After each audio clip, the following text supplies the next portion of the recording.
All right, guys, we got the EXLIPO 8-pack dog or cat toothbrush. I've got one on my finger here. You can see the different, there's like two different patterns on it.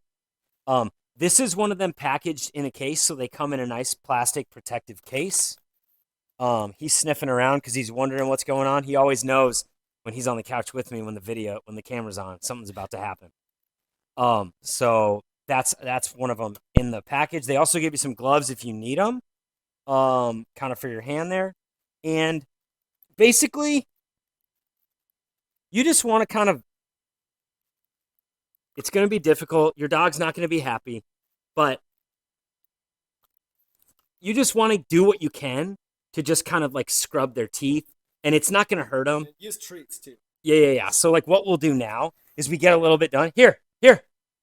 Oh, good boy. So that's the key. You kind of just do a little bit at a time.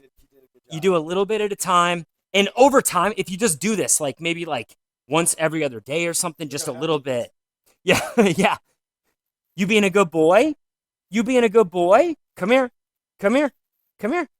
Good boy. Good boy. So, see, you can program him. You can program him to be good with it. See? That's your friend right there. So this is a great way to keep your dog's teeth clean.